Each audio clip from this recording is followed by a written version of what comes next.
All right, so I have finally finished all of the episodes of The Wheel of Time on Amazon.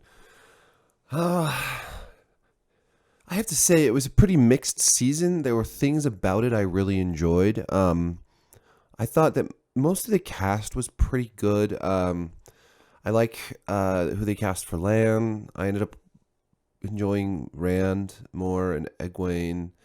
Um, Matt, unfortunately, is the actor who plays Matt is gone, and they've recast him. I really did think he did a really good job, though. Uh, but you know, mostly by the end of season one, I felt really, really disappointed. I felt disappointed and a little confused, honestly. Like, I'm questioning pretty strongly who they've gotten to run the whole thing. Um, there were aspects of the season that I think were maybe I just didn't click with. Like, I didn't love the casting for Nynaeve. I actually found myself not really caring for Rosamund Pike as Moraine Sedai. I feel like, while I think she is a very talented actor, I just feel like she was a little one note as Moraine, and I mean, maybe they just put too much emphasis on that character, and maybe the character, I don't know, maybe I just didn't care for either Nynaeve or Moraine as the season went on. I really, really didn't like the romance between Nynaeve and Lan. Because I just don't feel the chemistry between those two. Um, I don't know. Maybe I'm alone in this. Maybe I'm just being picky, but I never felt like, okay, what exactly is clicking between these two that is making them like each other so much. Leon, especially, I just don't really understand what he sees in Nynaeve, who is just sort of angry and sort of. I feel like she has one facial expression, maybe. I don't know. I really like Egwene a lot more as far as the two female characters from the two rivers. I was going to say Manatharin. Um, I am not a huge book reader of these. I've read a couple of the books at this point, which I felt like was sufficient mostly to get an idea of what this first season covers.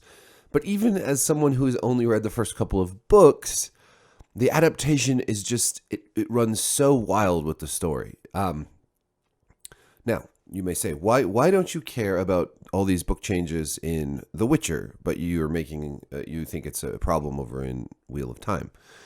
Well, okay, season two of The Witcher follows roughly the blood of elves, but makes some very takes large liberties and makes big changes to that. Like with the Deathless Mother, which certain storylines are just not in the book.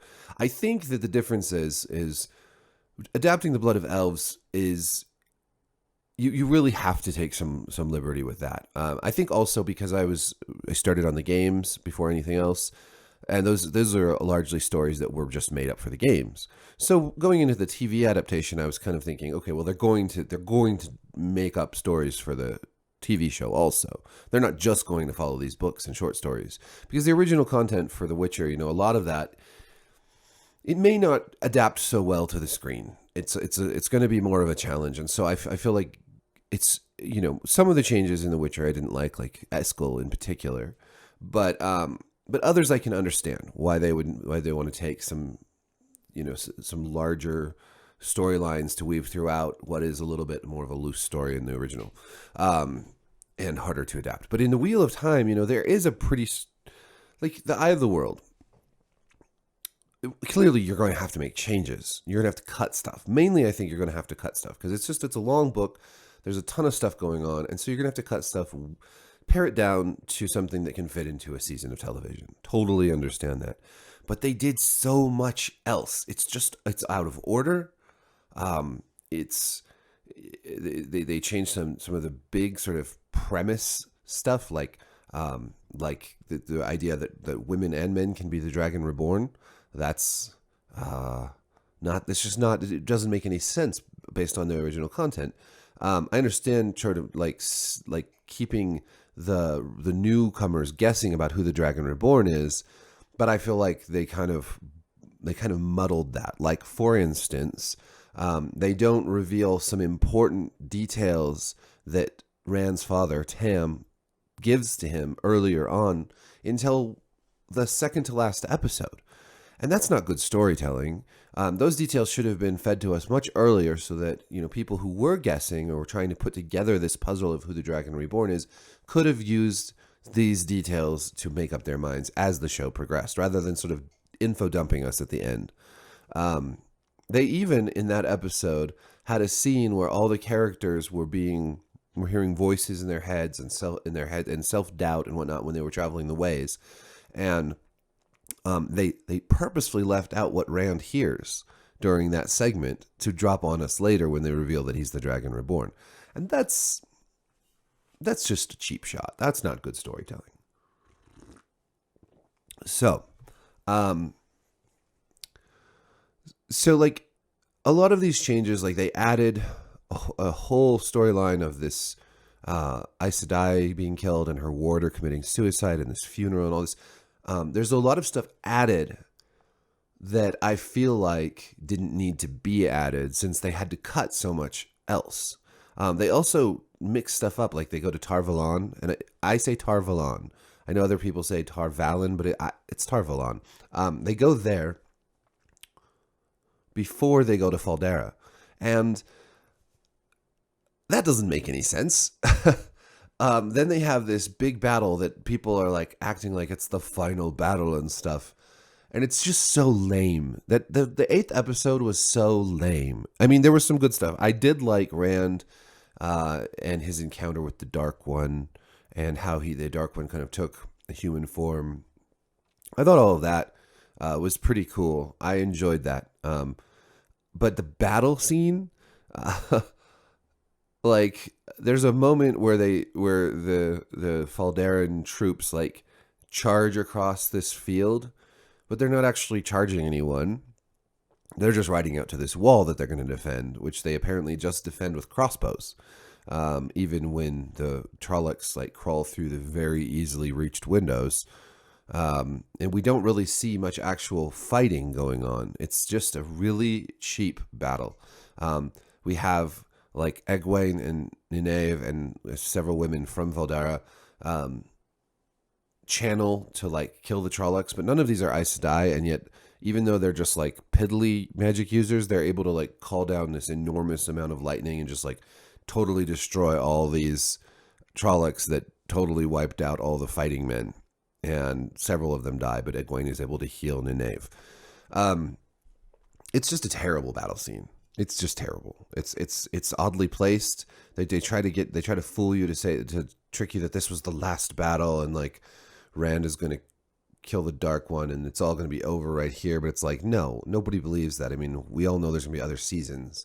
And it's just like, even that charge scene I was talking about, like, it's so small scale. Like, like it doesn't look like a big army's going out to stop the Trollocs. And they barely show the Trollocs. And it's just not, it's not a well done season finale. It sort of like pretends to be expensive, but feels kind of cheap, you know, like a gaudy, I don't know. Anyways,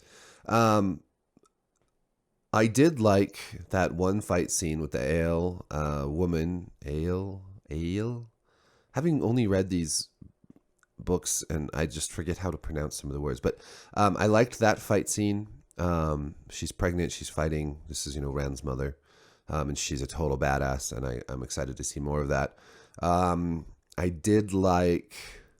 I don't know. I didn't really like Loial the Ogier, and they also killed him off at the end of in this final scene when in the second book, Padan Fain who's a dark friend who's the spy pretending to be a tinker who follows the five of the Two Rivers kids.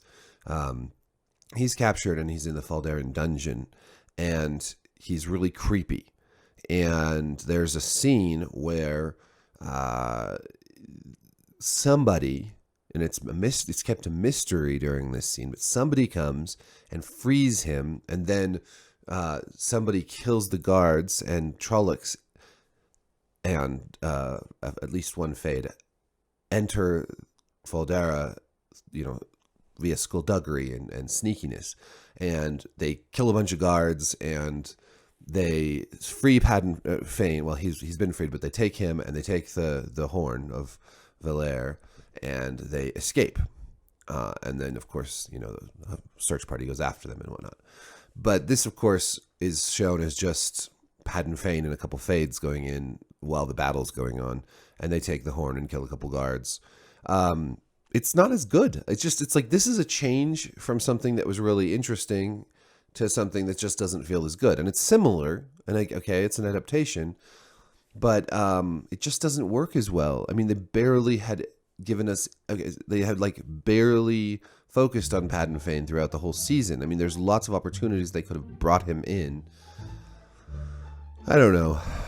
He's a really interesting character. So is Tom Marilyn, who they gave almost no screen time to. I just think that overall this was a really pretty bad adaptation. All the redeeming moments of the season are not enough to add up to take this sort of disappointment away. I felt like the cinematography, which I've talked about before, really brought it down. But even, everything, the battles, everything except for the magic, really, which I did like how they did magic in this show. But a lot of the rest of it just felt cheap, under budgeted, and poorly thought out. And I do question, the choice of showrunner who hasn't really done a big fantasy show before. I mean, that's not really a prerequisite. The showrunners for Game of Thrones did some wonderful seasons before that one fell off a cliff, and they hadn't done anything before. But I feel like this show has an identity crisis. It has really rushed a lot of major plot points. They've set up season 2 at the very end of this one, but I just have no idea where they're going. It doesn't feel like the Wheel of Time that I've read, and I haven't even read all the books. But having only read a couple, it just doesn't even feel like the books that much at all. And I hope maybe with a bigger budget next season and some learning from the mistakes of this season, that season 2 is better. But I'm not really looking forward to it.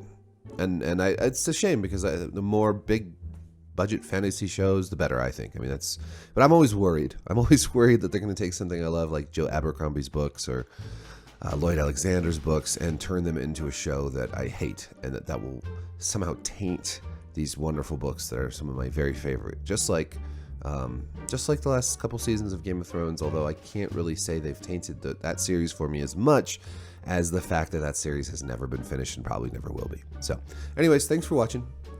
I will talk to you next time. Peace.